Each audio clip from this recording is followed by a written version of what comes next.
Welcome to Cars on Call. I am automotive journalist and gastroenterologist Steve Schutz, and we are back. We had both of our intrepid co-hosts, Adams and Stephan, gone last week. Trauma surgeon Stephan Moran, automotive consultant, collector, historian Adams Hudson. Both you guys were gone last week. I'm glad you're back. I'm surprised you didn't get canceled. Maybe we will. No, thank you for handling the reins and letting us be away for a week. But it's good to be back. Yeah, I'm glad to be back too. Yeah, we had my partner Jeff Beck and his father Jerry Beck, who's provided us with all kinds of questions and ideas and feedback. And they were great. So before we start, let me just say a very personal note very quickly. Today is the 1-year anniversary for my son and his wonderful wife, Krista. So Carl and Krista, happy anniversary. And 2 days ago, my middle son turned 30. So I'm aging.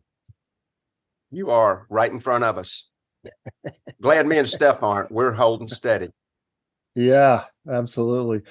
Hey, last week we talked about Q3 and year-to-date 2023 automotive sales. We went into a lot of the weeds of it.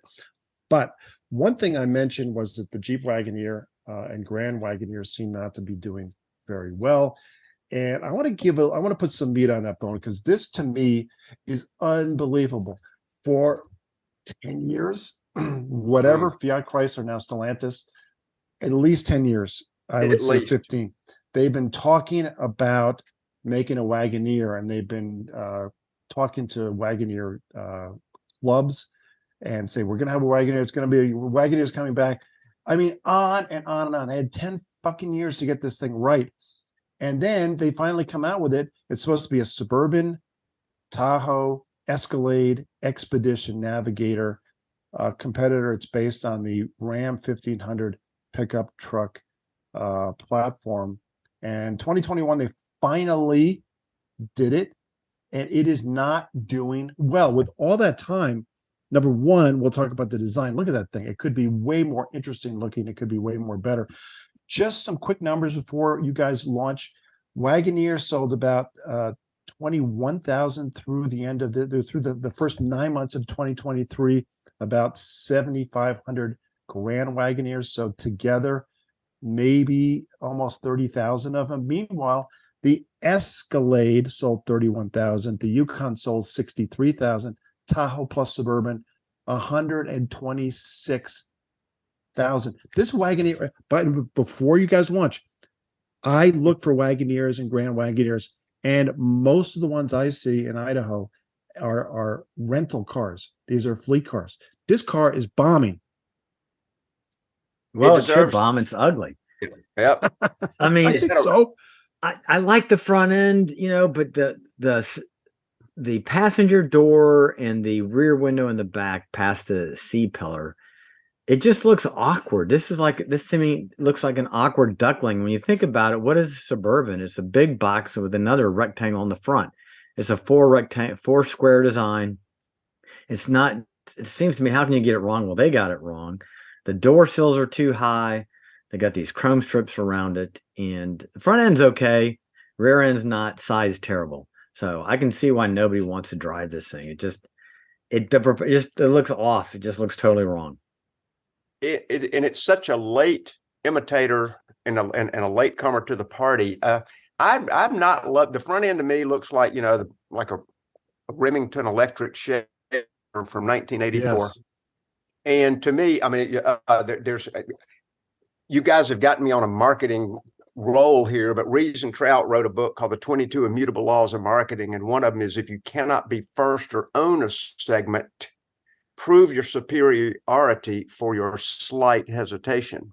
In other words, if you're going to copy somebody or jump into a segment and say, hey, I want a slice of that pie, when you do it, you've got to absolutely prove why you're there, why you're a little bit late to the game, and then your superiority. 10 years is just 2 eternities in automotive design. And I mean, you know, I'm going back in the history books when the Mustang launched in 64 and a half, Chevrolet was right at the drawing board. 30 months later, boom, they come out with the Camaro. And that's before CAD CAM design. That was before robotics. That was before virtual building. That was, I mean, this is like hardware hammering. When the minivan launched, people were 30 minutes behind that unexpected success, and they start coming out with their versions of it. Toyota does, Honda does, Ford sort of does, GM does a terrible job with that doorstop looking thing they came out with. But I mean, if you're going to be competitive in this market, and look how hyper competitive it is now, Jeep just fell asleep on this car. And I hate to say it, they did it on the dang Gladiator truck. There were kit trucks out in the marketplace of a Jeep truck 9 years before Jeep gets the gumption to make a truck. They were at least 9 years late in the Jeep Wrangler 4-door. They hesitated and waited for look at the date on that post. Yeah, 2011, and it came out, you know, like 9 years. Yeah, it's around 9 years later. This is some dude in his driveway. The 4-door Wrangler they waited on. They waited at least 10 years to come out with a 4-door Wrangler, and then that actually succeeded. The Gladiator is doing just okay. But if you go back to the Wagoneer picture, Stephan, I think red, and it's like a burgundy picture. I think that's the only color that actually looks okay. Most of these are silver or gray or black or white, and they look terrible. This car, especially in silver or gray, looks like it was designed by a committee. It's not a whole design. I think it looks crappy and boring, and especially the only way it looks good is in burgundy. We've already given enough attention to this thing that deserves no attention. Let's move on. Yeah, let's move on. We said what we had to say. Where the dark green gonads? Yeah. It's I'm going to quote us. Yeah, it doesn't deserve gonads. Key and Peele, man. Key and Peele. You done fucked up, Ron, and that's it for Jeep. You done fucked up. So, car spotting. Car spotting. This was an oddball one, but it sort of relates to the lateness of the party of the Jeep that we just saw. And sometimes it's a slight crime to be ahead of your time. Case in point, 1994 Mitsubishi Montero, and you can look at it and go, "Oh, what did that? That's kind of a halfway Land Cruisery, halfway early box SUV," and that's exactly what it was. That car launched, I think, in about '83 with the 4-cylinder and 2 doors, and then they dropped the 2-door in '90, and they came out with the 4-door. And it originally had a fairly anemic V6, about 151 horsepower, not enough to move it around. Then by the time this came out, it had a 215 horse. Check this out, people. 1994 quattro valve. That was a 4-valve V6. Wow. In this. And I think it's kind of cool. And you don't see them around. And if you look at the date and think, my Lord, you know, that's like 30 years ago. They were a little early to the SUV party. And where is Mitsubishi now? It's like they all went to lunch in about 1998 and never came back. I think that 4th valve on that engine was to oil the cylinder, because I don't think I've ever been behind a Mitsubishi that wasn't blowing blue smoke. I mean, every single one, I swear they all blow blue smoke. It doesn't matter whether it's a car or the SUV. And I think that's what that 4th valve is for. Well, it's got 350,000 miles on it. Needs a rebuild. No, they were blowing blue smoke when even the impulses. I remember you see a 1-year-old impulse, that thing was blowing blue smoke. Yeah. Is that fair, Steve? Adams, I don't know if it's totally fair, but Mitsubishi does have did have a reputation for lousy quality. Even though they're Japanese, they're no Honda or Toyota when it comes to quality. I do think you're right. They were early to the party, and they missed an opportunity to continue to evolve and just keep going with the Montero, make it better and evolve. They were innovators back then. I'm not surprised that they innovated with an early SUV kind of family hauler, because that wasn't a minivan, because they're the ones that developed the balance shaft. And Stefan, you've talked about the balance shaft. Porsche had to Yep. license it from Yep. Mitsubishi for their 944. They were innovators, but they just and then they stopped. Hey, just saying, type in blue smoke and Mitsubishi and your webpage will blow up. Okay. I just did. All right. Well, Why is it blue? It's blue smoke everywhere, all of them. So I tell you what won't show up is an Impulse, because that's an Isuzu, but we were going to let you slide until you. oh, there you go. That's late right. jab That's in. right. You Okay, jabbed that's us right. late, so. That's right. But I do like I would take a Montero, just because it's a little bit different than the mainstream, or the current mainstream, but sort of vintagey looking at SUVs. I think it's kind of cool. I think that in the original Trooper. I like the original Trooper. Isuzu Trooper too. It was that kind of big box where you've got the windows are large, like on the original Range Rover. All the side glass is extra large, and I like that a lot on the SUV design.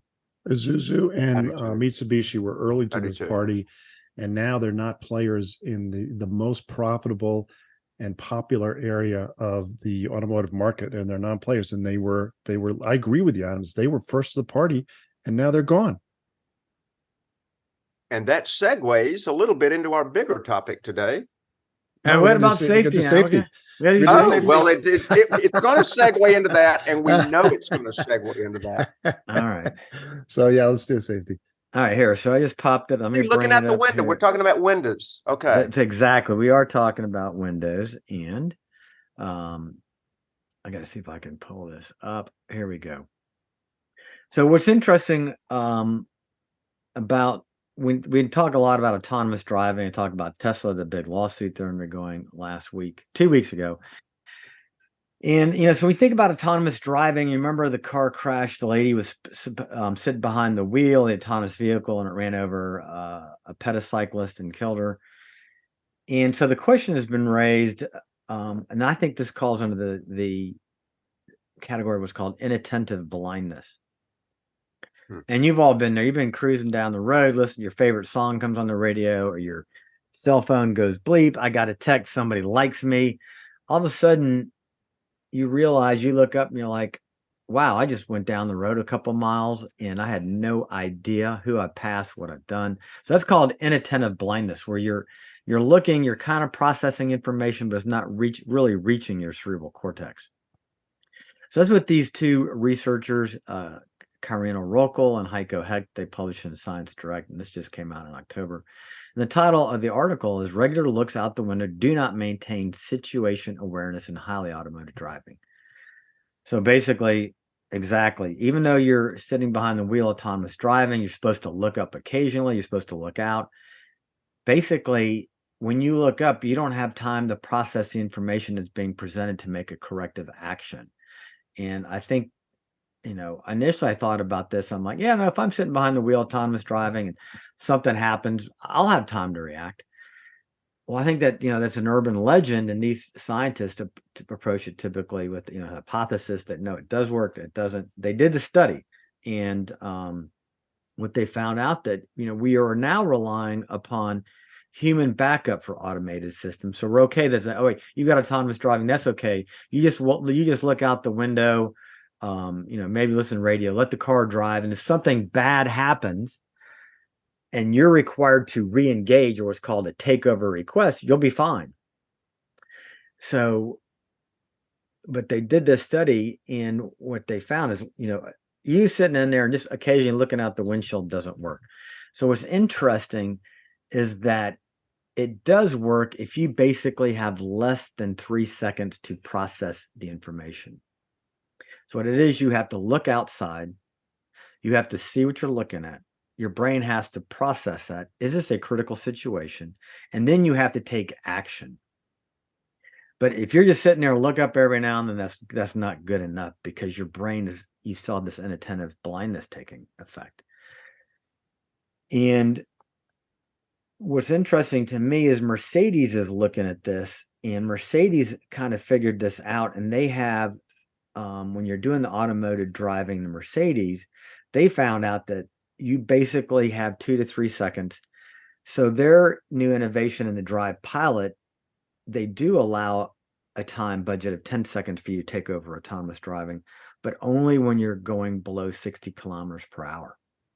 So the autonomous driving kind of fades out when you go over 60. So Mercedes already figured this out. And what, it's just the deal as humans, we don't process information as quickly as we think we can. What it depends upon is our level of attentiveness. And sitting behind a car that's in autonomous driving, our brain goes in that turn off mode, inattentive blindness. You're doing 80 miles down the interstate, hands off the wheel, reading your book, and you're in a Tesla. Something pops up in front of you, it's game over.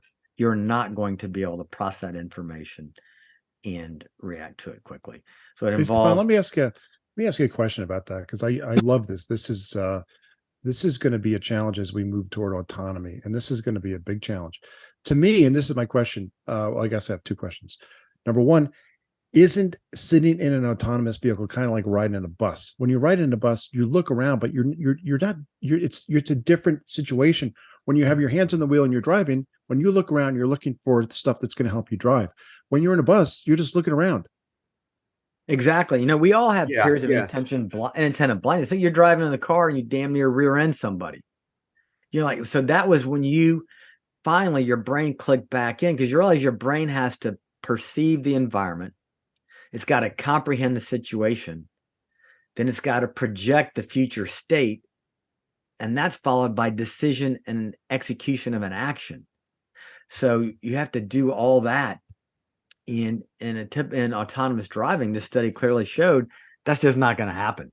So the idea that once again we beta test these autonomous driving vehicles on the roads, and the driver is supposed to still be attentive. This study clearly shows that the driver is not capable of a takeover event in time.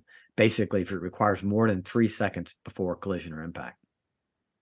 Well, Steve, a wonderful point and a wonderful question. And Stefan, thank you for introducing that topic, because I think people just don't understand. They way overestimate their capabilities. Oh, I can multitask. No, that's been disproven about 100 times. You really can't multitask effectively. You're poor at either two or the three things you're trying to do. But like the bus riding or driving example, we are just blurring the definitions here constantly. And I know I've railed on this, but when you're in an autonomous vehicle, are you the driver or the passenger? And if you're the driver, you have hyper responsibilities, not just to you and everybody in your car, but to other people on the road. If you're the passenger, you're like Steve suggested, you're sitting there, you can be looking on your phone, you can be looking out the window, doing whatever you want to, because you are not in control. And if your situational awareness is in a book or on your phone or just daydreaming about something, and then bang, you're called into action. I remember, now this is probably a dated figure, but we used to have efficiency experts come to our office. We paid these consultants to come in and tell us about how to maximize what we were doing back when I used to have a job. And I do remember the figure that if someone's interrupted, because that was a big issue with me, I had an open door policy because I was all modern. Well, I basically halved that after this little statistic came out. If you get a knock on your door or a bing on your phone or an email that interrupts, it takes you 11 seconds. From a millisecond interruption, it takes you 11 seconds to get back on the topic. So you're talking about 2 to 3 seconds to come into panic mode, when most of us make crappy decisions anyway in panic mode. I don't know. I am anti-autonomous driving because it's not driving, it's riding. Pick one. Yeah. Let me mention something that actually a trauma surgeon that I know named Stephan Moran told me, and I never forgot this. This was something you told me probably years ago, but it was really, really smart. And it kind of changed how I drive. You said, if there's any kind of panic situation, you have time for one move. And he said, if your hands aren't on the wheel, then your one move is putting your hands on the wheel. If your hands are on the wheel, then your one move is to steer away from the situation. And Stefan, you mentioned that, and I always thought that was great. Like, you have time for one move, which is a better way to say it than milliseconds or seconds or whatever. One move. And if you're looking out the window thinking the car's driving, you're not going to have time to make that one move, like the guy did with the first famous Tesla accident on autopilot. He drove into the side of a huge semi truck. Right. That's Yeah, so you're right, Steve. You got one move, and when I cruised, I just got back from a trip. We drove out to Missouri. Buddy and I got hunting. It was 8.5 hours on the road each direction. And when I'm on the interstate and there's any traffic around, I always have two hands on the wheel, 9 o'clock, 3 o'clock. And I'm looking down the road, looking through vehicles in front of me. I got to admit, when I'm the only car on the road and there's nobody else, I'll drop my right hand, put it on the knee on the bottom of the steering wheel, go to a more relaxed driving position, maybe allow my brain to wander a little bit. But I think, it falls back to this thing that this responsive time, the less than 3 seconds, that's a sympathetic discharge, flight or fight, that you've got less than 3 seconds. When you are in a death situation, you will make a rapid decision. If you're not in a situation where you perceive that you are not going to die, it's going to be longer than 3 seconds. And if your hands aren't on the wheel, you're looking out the window, your brain is going to have a WTF moment. And you're not going to have time to get there at over 60 kilometers per hour. And by the way, just to clarify, Stephan, hold your point, clarify for the listeners out there, 60 kilometers per hour, they may think, oh, that's highway speed. No, that is 35 miles an hour. 35 miles an hour. Yep. Yeah. That is slow. This falls back to the point, and you can think about when you're driving. Next time you drive, get on the interstate, have your hands at 9:30 and think about every vehicle on the road. That truck's now got his blinker on coming over. So I call that driving offensively. You're on the offense. You're like that linebacker cutting through the line, through the middle. You're looking for holes. Then think about defensive driving. That's where you're sitting back passively and you're just waiting for things you're just letting things kind of come and go, but you're not actively deciding where you need to be on the road.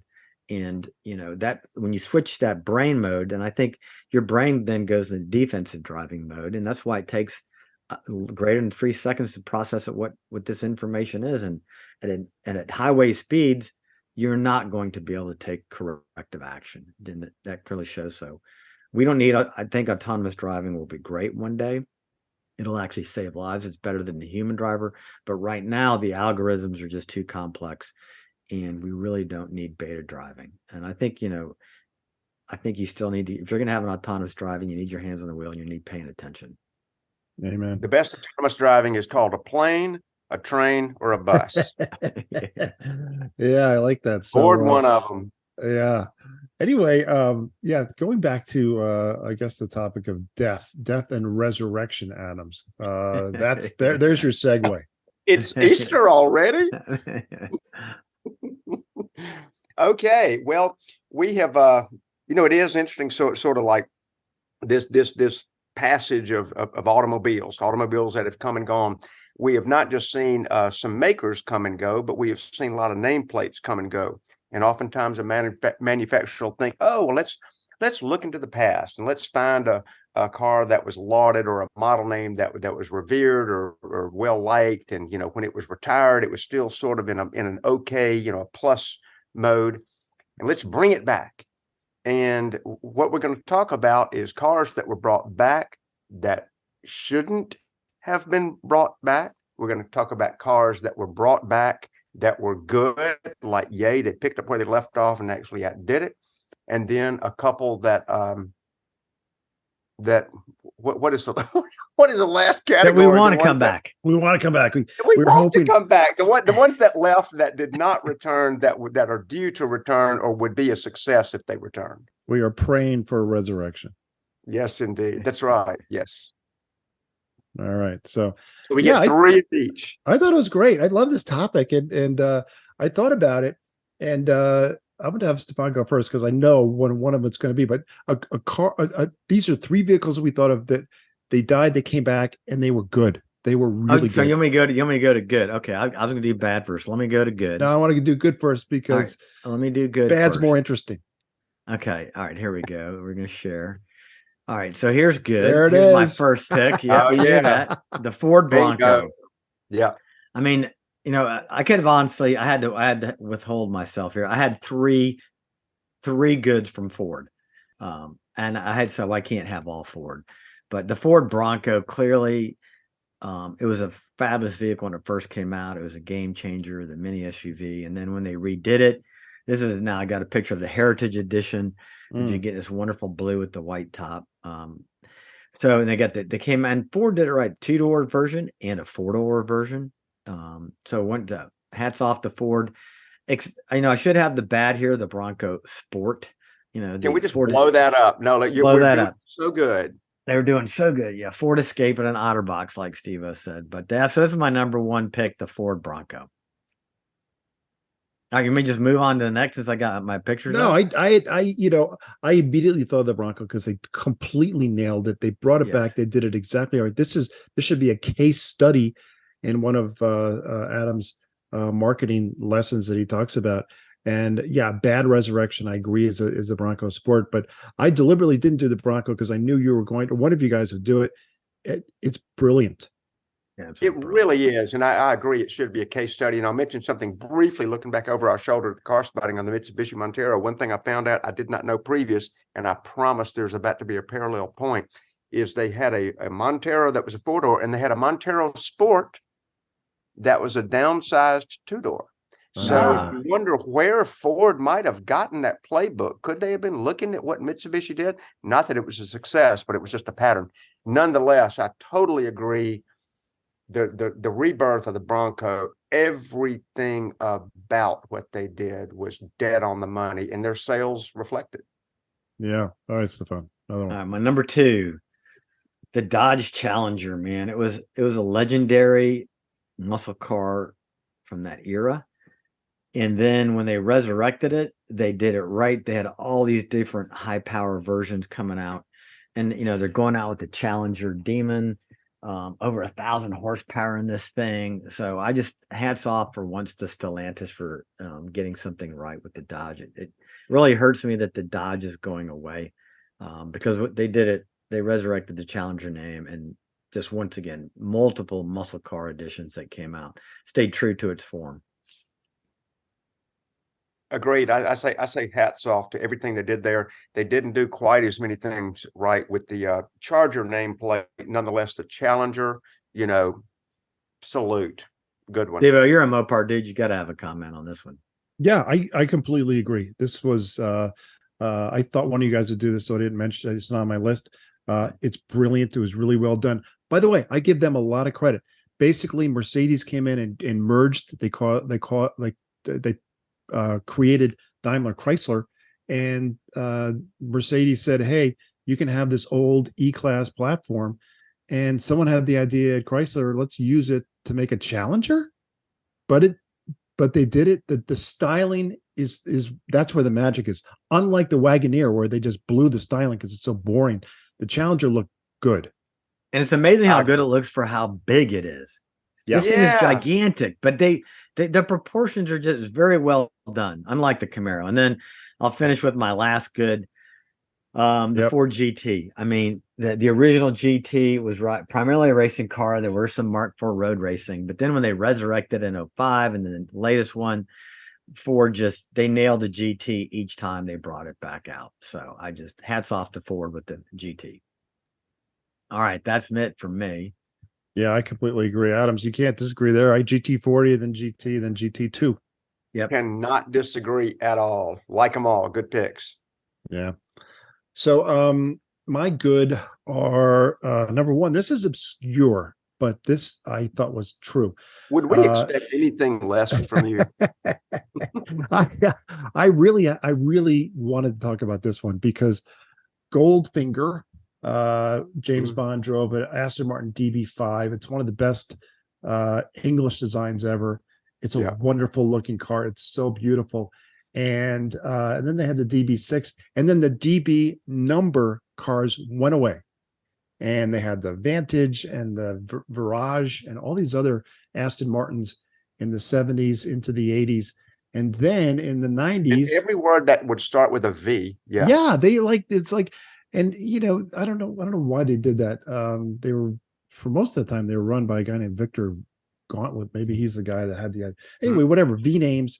And they got away from the DB numbers, and then Ford took over, and then they said, we're going to do a new DB number, and they came out with a DB7. And Adams, you're into this whole sports car world and collector world. I think the DB7, when it came out, looked really, really good, and I think it's aged well. What do you think, Adams? I think that's where Ian Callum became a quasi household world name in the design world, because the DB7 and the V8 that followed, then DB9 and all these other. I think it's fantastic. I tell you, one of the great things about that, and people love to pick on this car. They go, "Oh, it's a jag and drag because it's got the supercharged Jaguar motor." Who cares? It's a hopped up motor. It's a great chassis. It was a good chassis then. It was a good chassis when this car came out. I love the aero wheels. I don't know what it is. Yeah, I mean, yeah. I love the whole front end. I think it's a very clean design, but the wheels just set it off. And proportionately, I think that car is a win. And it started putting Aston back on sports car buyers' radar. Yeah, Stephan, you like this car, don't you? Oh, absolutely. It's got a little bit. It's got a little bit of the Lexus SC in it, but I do like it. I Whoa. don't. I think it's a little bit. It's a little bit Wow. rounded for my taste. I like a little bit more angularity in design, but I think it's a great design, a great car, and I'm glad they brought that number back. You mean that like that box of a Cobra you're building? Yeah, exactly. Yeah. Aerodynamic brick. Does that have a straight line on it? Yeah. Well, Wow. this is I like curves, but this is a little too smooth and svelte curve. It need to be a little bit more bulbous, maybe. It does Wow. actually look kind of first gen Lexus SC from the early 90s. I agree. I hadn't thought about that. I think you're Yeah, right. that's what I'm Never kind of seeing. considered that. Damn. Well, my second one was the Porsche Speedster. In 1954, it was a stripped 356 convertible. They said, basically, we think Americans will buy a stripped Porsche that they can basically track. So it was cheaper and lighter. And they're like, hey, this is we'll sell some more of these. And instead of being more luxury oriented, this is going to be more for the track. And then the Speedster ended up succeeding.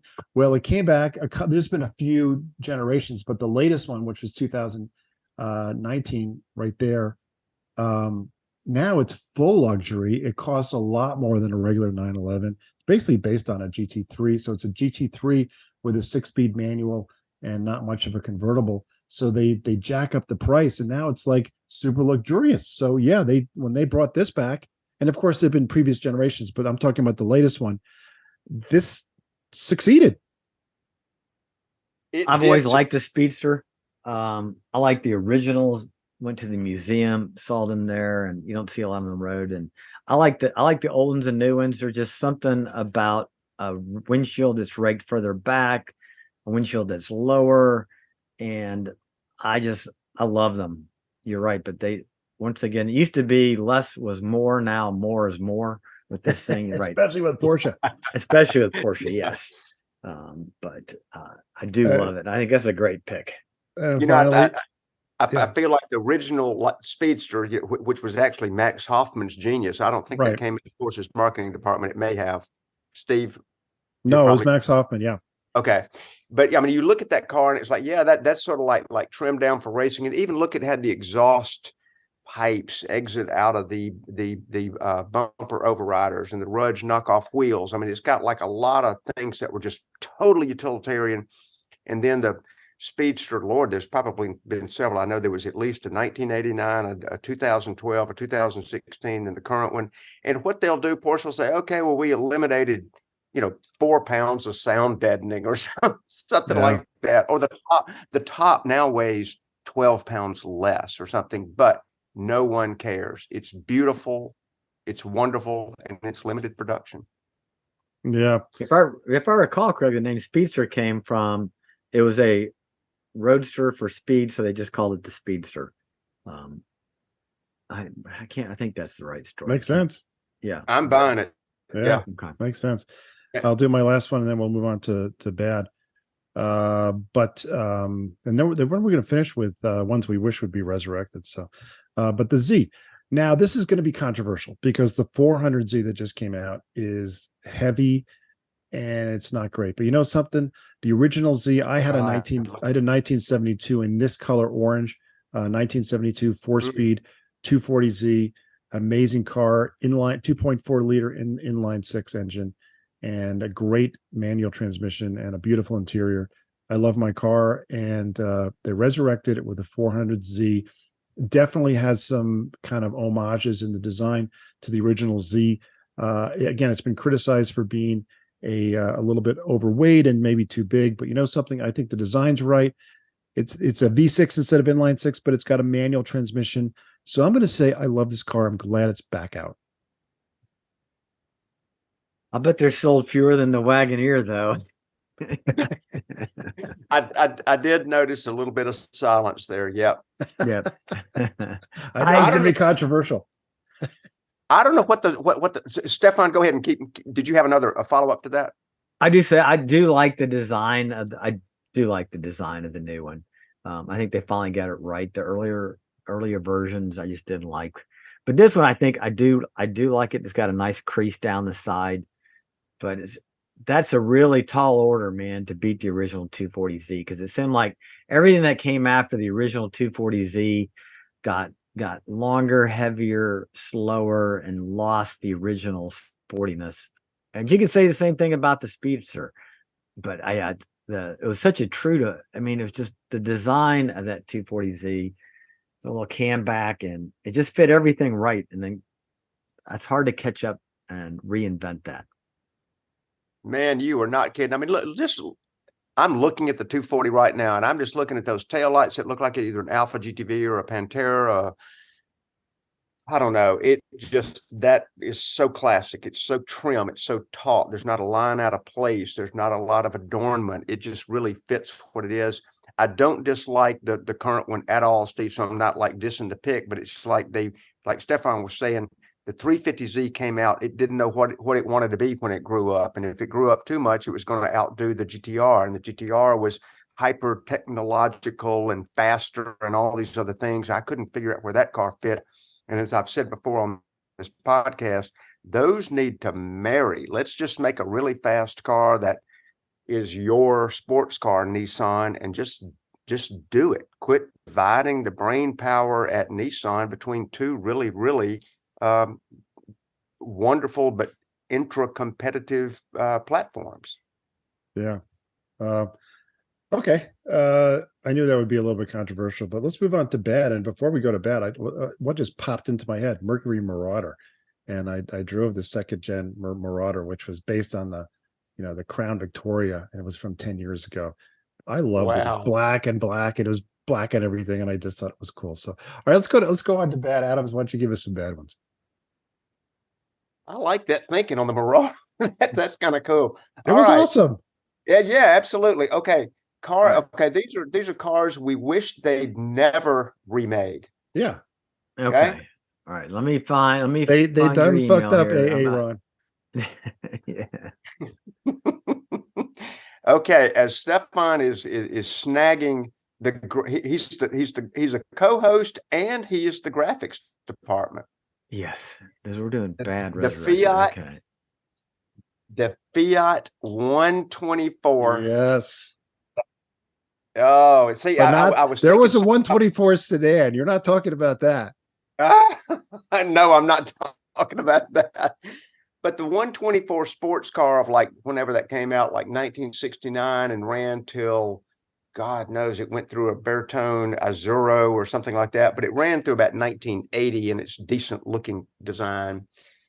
And it was a good car. That car, the original, was designed by Tom Tiarda. And it was too bad that Tom, who designed the Pantera and the Ferrari 330 GT2+2 and the Corvette Rondine, a few other wonderful cars, Fiat decides, hey, in the unending intelligence at product design that is Stellantis, hey, why don't we take a Mazda Miata and reclose it and make it a Fiat 124? It doesn't have anything to do with the Fiat 124. They used a couple styling cues. You can see that grill is sort of like halfway trying to be the old Fiat 124 grill, just halfway. And then it's got that ridiculous little chin strap looking thing on the bottom. I don't know. The looks are not good, but aside from the looks, the Miata owns that segment. As we talked about marketing segments, the Miata owns that. It's reliable, fun, sporty enough, fast enough, taut enough, great build quality, incredible reliability. It's probably introduced more people to CCA racing than any automobile in history. And then Fiat does this, and they make what is this thing? It's like a Fiata. What I don't even know what they're trying I to like that. accomplish here. And I think they sold like 20 of them. I don't know. I've seen Yeah. 2, I think, in my life.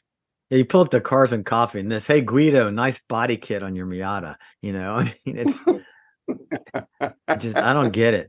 You're right. It's just it was just they wanted that segment back, but they didn't want to put the R&D money into it. And to just redress a Miata and call it your own, I think is just it's sacrilege. It's terrible. But hey, it was more money for Mazda. So I mean they laughed all the way to the bank, but you're right. So where do you get this service? Do you go to Fiat dealership or Miata dealership? I'd go to the Miata. I'd go to the Mazda dealership. I would never go to Fiat dealership. But you know what? It may be the very first reliable Fiat made. Oh, that's awesome. He may have a point. He's got great. I'm sure you're right. If you really, really want a Fiat bad, but do you really? You can get this and say, I finally got my Fiat, you know. But hey, okay. What's your next one? Have I got another a good one to come back? Yeah, no, a bad one. Oh, no, another bad one that from a good name to a bad one. Here, I'll cue you, Adams. Here you go. There you go. Right there. The Toyota Supra. Oh Lord, you know, Toyota does not make many missteps at all. And so I'm going to say that with all the reverence I can, this was a horrific misstep. The Supra name, the word Supra. I mean, if you look at the whole Fast and Furious franchise, if there is one automobile model that emerged from that is like hero of most of them and or just a wonderful co-star. Yeah, that's the first. Stephan just put a picture of the first gen up, and I was going to say I even liked the first gen. Second gen was better. Third gen was even better, but the first gen was okay. Yeah, well, the original Supras were gussied up Celicas. It was called a Celica Supra. It wasn't Celica Supra. It was like the high end edition. That was the first generation. Then I actually did like this generation. This is my favorite, the second gen. You know, but the generation that is big money in the Supra world is this third generation right here. Which is perfect for an adornment of a nutsack in the back. Fourth gen. Fourth gen. These things are going for huge money on Bring a Trailer and Cars and Bids. And then you're right. Then we end up with this. And once it, just like the Fiat, it's a BMW in disguise. It is, and you know, and it's crazy that Toyota would cash in all the name equity that they had built out of the Supra over that many years. And I'm glad you showed this historical points of interest that the Supra was, and the Supra became, and then the Supra, you know, like the king of that version of car. And then this, I mean, they put it in a petri dish with BMW, and they started around, and they come out with this, and it's just not good. I agree. Okay, a third bad. A third bad. Okay. Bad. Okay, bad. Ooh, bad dog. Here's to me the worst, the most egregious. It's going to be a little edgy because it's not super well known. Is the Maserati Ghibli. To reinforce, is there no shame at Stellantis? They would take, now scroll back up. Did I not send a photo of the first? Look, okay, so there you go. There's the original Ghibli. To describe it for those that are listening, is actually it's like describe it for our listeners that aren't looking at the picture or don't know the car. It is so fantastic. This particular car designed by Giorgetto Giugiaro, which is just fun to say, back in the later era of Maserati when they were joining up with, help me here, Citroen. But this particular, and the Ghibli, just that word, I think it might have been one of my favorite car names back when we did the names episode, named after a hot desert wind. I mean, how sexy is that? So this is a two-seater coupe that was built to compete directly and did a good job with the Ferrari 365 GTB, or what we all call a Daytona of period. It's a swoopy front end design with quad fold down lights. It's got a 4.7 or a 4.9 front engine V8, lots and lots of 40 millimeter carburetors. There'll be 4 of them in a row and twin stack stuff. You'd love to look at the motor compartment. And it even had quilted vinyl under the under the engine compartment just to say I'm Italian. And the tail lights, the tail pipes, the Campanolo rims, everything about that car is just about artistically perfect. And then you get to scroll up to the new. It's a rebodied Alfa Romeo. What's the big deal? Yeah. sedan. It just blends into traffic like anybody's 5 Series or Lexus. Not that those are bad cars, but come on, Maserati, break the mold. Adams, don't you? I think it looks like a Hyundai Sonata from the rear. Maybe not even as good. Oh, it just hurts my heart to see those two in the same at the same time. To go from 2-door to 4-door with the same nameplate, I agree with you. It just, yeah, I mean, yeah, bad. It was very Charger-esque of them to do that. Yeah, well, they didn't. It's all about the execution, and they did it. They desecrated a name just like Supra. Toyota desecrated the Supra name. So, yeah, Stefan, what are your bads? All right, my bad. All right, let me get there. Let me get it ready. Well, Celica was one. The Supra, we got that. Here, I'm going to go with my next bad, the Hummer. Yes, the Hummer. So you got the original. You know, here's the original Hummer, military vehicle, the H1, and here's Arnold Schwarzenegger, who you've seen up in Sun Valley. I've seen Arnold in Sun Valley, not driving his Hummer. I think you've seen him driving his Hummer. Yeah, I've seen him drive 2 different Hummers. The H1, the big one, the military Humvee. He's got a couple diesels. They're in beautiful shape. That's a hell of a car. That's an unbelievable vehicle. Even and then they turn around and then they do the H2 Hummer. Just this awful thing with little porthole side windows. And then, of course, the monstrosity that I've talked about, the 10,000-pound Antichrist is what Stefan calls the it. Antichrist on 4 wheels, the HHAC Antichrist. Here it is. So that's my bad, and more bad. And then here's going to be an unusual pick. We'll see what you think about this one. So here's one of the most beautiful Ferraris of all time. Oh, yeah. Oh, this is a great pick. I like this. The 250 GT California. So listeners, you may, when you think of a Ferrari, a 2-door convertible Ferrari, you're probably thinking of this short wheelbase, the Californias. Just it was in Ferris Bueller's Day Off. It's exactly Ferris Bueller's Day Off. And then was it 2004? They came out with the California. Mm-hmm. And it went from 12 cylinders to 8 cylinders. The design of this just is disproportionately. This baby's got back. It's got this gigantic rear end, and it's just disproportionately wrong. Now the latest California looks a lot better, but this one just is all wrong. And it took them a while to get it right as their entry level Ferrari. But that's my number 2. That's my number 3 pick. I didn't even see that one coming. That would have been right in my lane, and I wasn't even thinking about it. But I agree completely. Yeah, the Portofino is an okay looking Ferrari, but yeah, the first Californias were just like, there was so much bulk going on in the rear 3/4. And what I had read is that they had to do that because that was their first retractable hardtop design, and they did not quite have it trimmed enough to where that top would hide up under that area. That's why it's so bulked up. So the original California, a little too big. The original California was incredibly desirable then because it was a wonderful car for serious drivers, and it's very desirable now. And the California, the second gen California from the 20 years ago or 15 years ago, that was like a secretary's Ferrari or your dentist Ferrari. It didn't have any credibility. Mm-mm.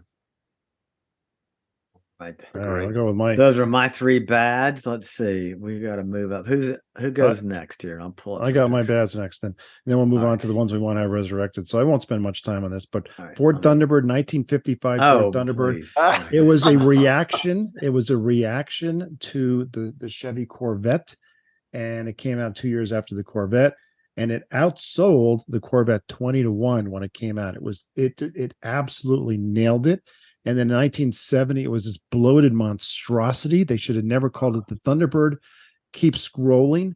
And then in 2002, they're like, all right, we'll do a convertible. And this is a retro design. And I drove this. It was on the Lincoln LS platform, which was never designed to be a convertible. And they made a convertible out of it. Did not have nearly the stiffness once they got rid of the roof. Mhm. This thing, I wanted to like it because I kind of liked the styling back then. I thought it looked pretty good. And it drove terrible. It made all kind of rattles and cowl shake because it had very little stiffness. So it drove terrible. It was slow. I got out of the car. I'm like, this car is terrible. Bad resurrection. Bad. Agreed on that one. Totally agreed. I see one of these things. I want to, I want to be glad they brought back the Thunderbird name, but just like it was just awful. So I'm gonna go. Yeah, I don't remember who designed this. I don't think this was one of May's retro designs. It was Jay Mays. James Mays. That's terrible. Yeah. And looks wise, I'm gonna give it the porthole top. Let's just stop with the porthole top. But I mean, I think a lot of the design cues are good in that. And we rented one in California for my first Pebble Beach I ever went to, and that was so cool. I was young, married, broke, spending all the money I had to go to Pebble Beach, and I rented one of these, thinking, "Isn't that what you do in California?" We didn't get out of the Hertz parking lot before we creaked so hard I thought the hood was going to pop open on a minor incline. It was totally not built to be a convertible. Yeah, so I'm gonna go from bad to horrendous to just pisses me off. So the horrendous is Pontiac GTO, 1964, the original muscle car. Just so desirable. It's cool now. It'll always be cool. And then 1974, just 10 years later, was a fucking Nova, and they called it a GTO. It's an embarrassment. But I think even worse, go down to the 2004 version. They brought it back again. Yeah. And they brought it back. It was a Holden Monaro, which is a GM car from Australia. Had a good V8 manual 6-speed transmission, but it looked like a jelly bean, and it didn't look like a GTO. And it was it's a horrendous sacrilege. It's terrible. If they could take every one of these and crush it, the world would be a better place. Yeah, they should maybe rename, but you're right. The slap GTO on that was just, it was terrible. I agree, because I don't dislike. I mean, I think Holden made some good cars. I love their Utes. The El Camino, but way better than an El Camino type Ute. And that's really not a terrible looking design, but to stick the GTO word on it, or just what that is pure marketing department mishap right there. Let's just do that. No one will be offended. Well, everyone was offended. I'm going to skip my last one because it's boring, but we can just pour derision on the GTO and move on. And I want to move on to the ones we want to have resurrected, because I want these all to come back. So Stephan, start with yours. I want these to come back. Oh, actually, I forgot. Well, I thought you never mind. No, I don't have. I didn't. I want the Cobra to come back, of course. Yeah. But I didn't. I did not get my list up. I didn't interpret your instructions. Adams, that's what I meant. Adams, you got a good list. Go with yours. I'll go with mine, and Stephan's going to have a lot to say. And Stephan, he is going to have a lot to say, and I think he will be happy with at least one of my choices, but maybe or maybe not the first one, which is the Ferrari Dino. Yes. Dino, there, goodness gracious alive. I mean, there you go. That's just Pininfarina purity right there. And I won't go into the very anguished history of that car. But didn't they just kind of bring it back? I mean, they didn't call it a Dino, but they kind of brought it back with the 296, attempting to sort of build the 2 It's a V6 and the 96.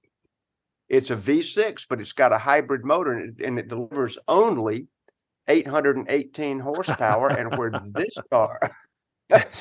where this car was built as a svelte, trim, sort of entry level, if you can believe this was entry level Ferrari of the day. And Enzo would bristle if you called it a Ferrari. He'd probably have you tortured in the back light if you called a Dino a Ferrari. However, it was supposed to be an entry level sort of vehicle. Well, the 296, let's look at the base price. It's $343,000 is a 296, and $372 for the GTS. So to me, it's really not It just sort of picks up the numbers. But the 246, if they made anything like a current Dino, there you go. Anything like a current Dino. The only similarity that car has with the old 246 is 4 wheels and the location of the gas cap filler. And a V6. And a V6. That matters. Well, it kind of does. I mean, I'll give it a nod. One of those. Isn't this like his son, right? Yeah. The original Dino was not called a Ferrari, and it was kind of an illegitimate child between Ferrari and Fiat. And then the second gen, it's a legitimate Ferrari. His son with his mistress was not really a Ferrari. Now he's on the board. So there you go. There you go.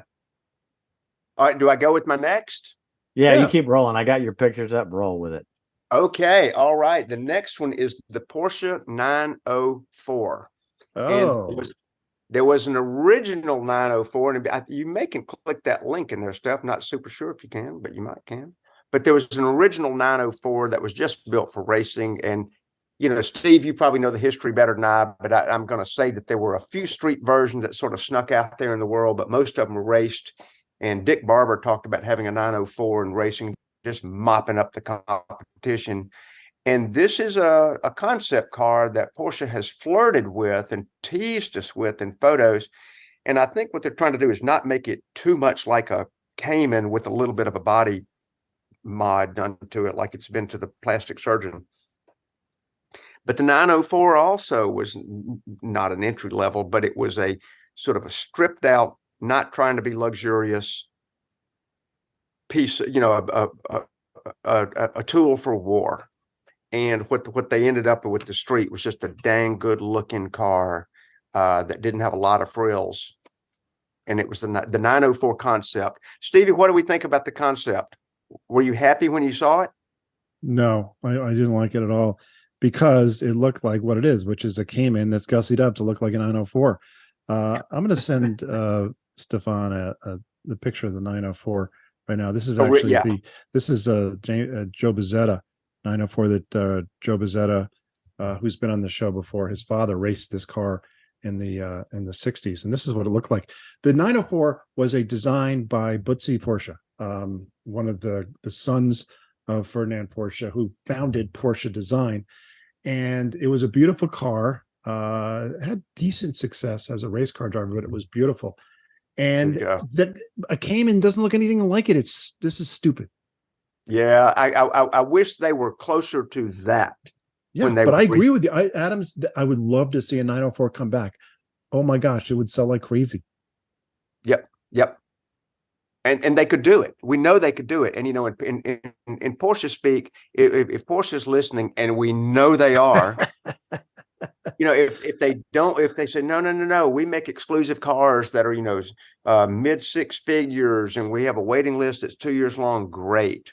Why don't you make 1,948 your favorite number over 5 years, produce almost 10,000 of them, let 50% of them be your lauded, selected, called down list of dignitaries and influencers, and then let 50% of them also be regular citizens who are good in their community, who love grassroots motorsports, who talk about Porsche at any given opportunity, but are not platinum plated. I mean, let like half the real world get a chance at one, instead of saying, sorry, they're all sold out by the time they hit the internet. So that's bring back a marketing 914. plan.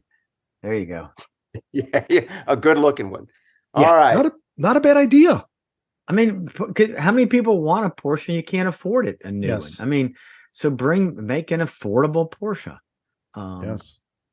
And an affordable, semi-exclusive one. I think that there's a niche within a niche, which Porsche loves to do, waiting for them.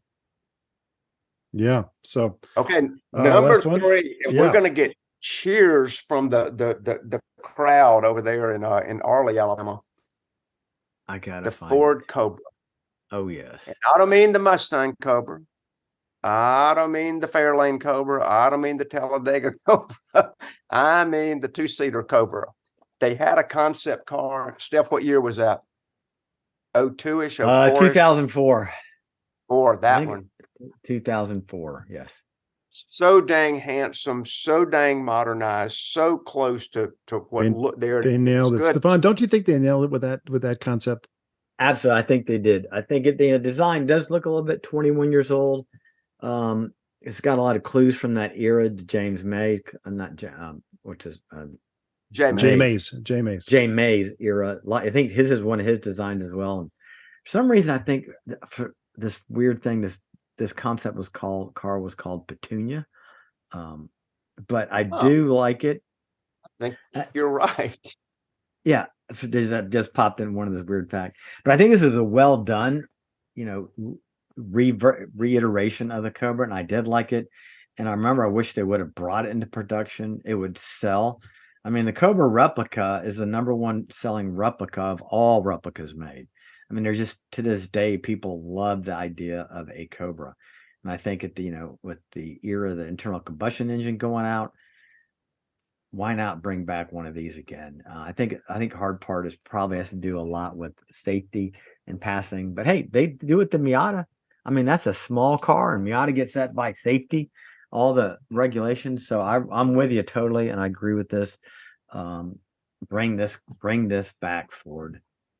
Yeah, that's a great pick. And just go ahead and put Jeff's name on the list and save him the trouble. Yeah. Well, we're getting a little short on time, so house. I'll go through mine and then we'll wrap it up. But this is a theme for all of us.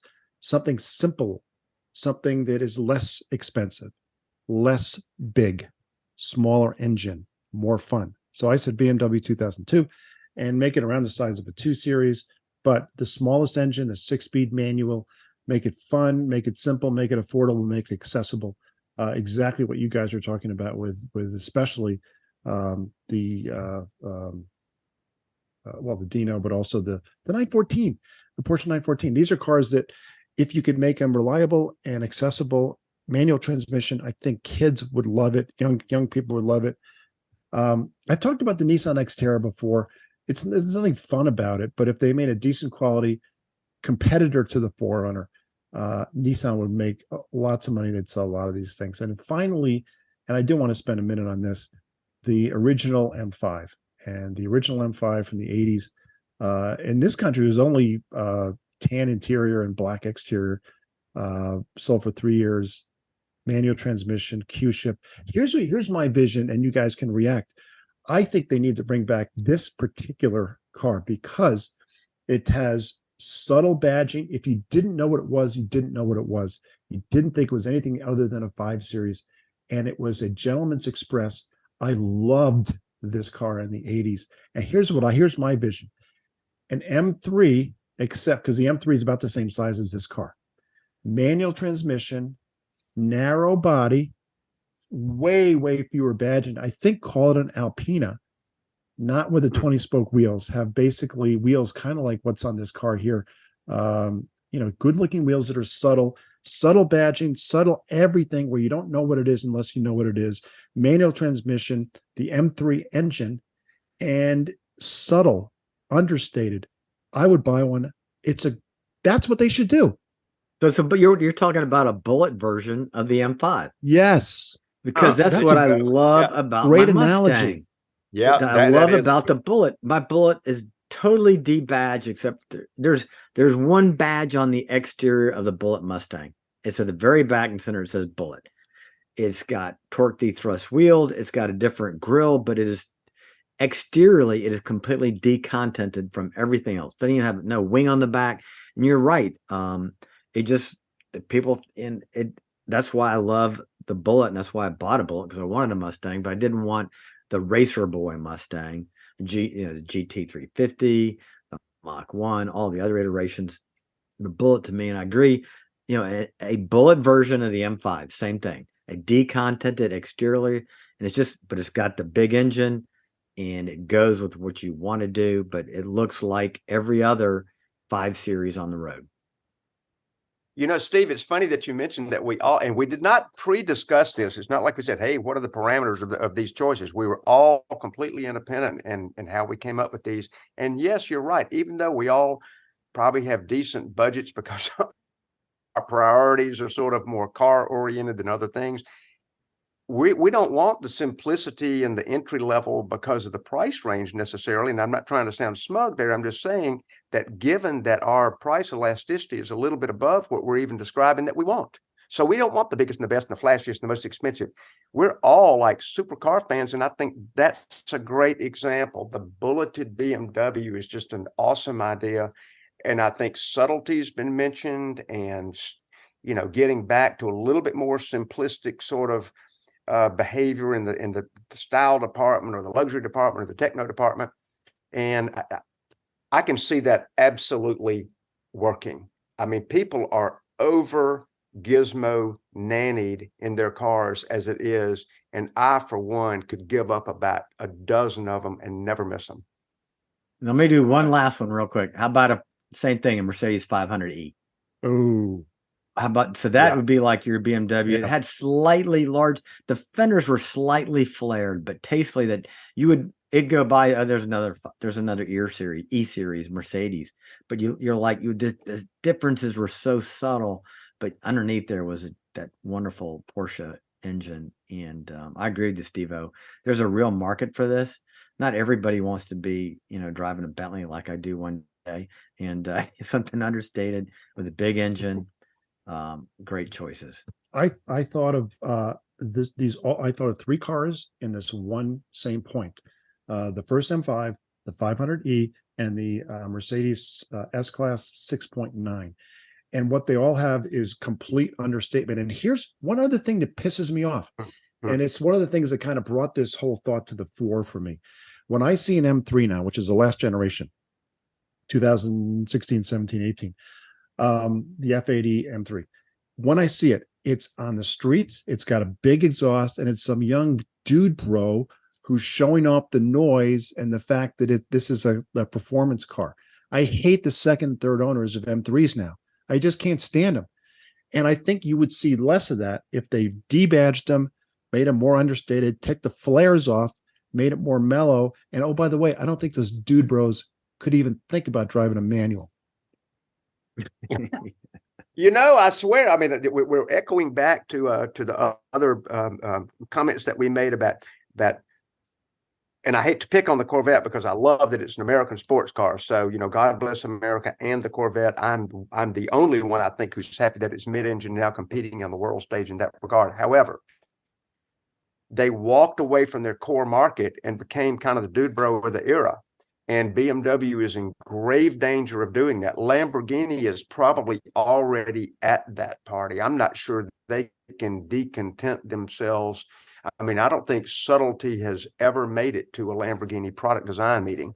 But what we're sitting here loving about these cars we're talking about is that they're not screaming, "Look at me." They're not trying to do it with exhaust and spoilers and stripes and flares and all the stuff. Even though I agree with you, Steph, the 500e was super cool with just a little punched out fenders. It's just too much. Look at me is just too much for a lot It's of annoying. people. It's annoying. And guess what? We have two examples. Stefan just mentioned one, the Bullet Mustang. It's a Mach 1, but it doesn't look like a Mach 1. And Yep. the other example that proves this will sell is the GT3 Touring. They took off the wing, they made it subtle, it sells like crazy. There's two examples of take a performance car, give it a manual, and people like us who have taste, and there's a lot of us will buy these cars. So, all right, we're out of time, but Stefan, shut us down. Hey, thanks, Ray, for listening. And if you're watching on YouTube, hit that little bell, like, subscribe, tell your friends, and we'll be back at you next week.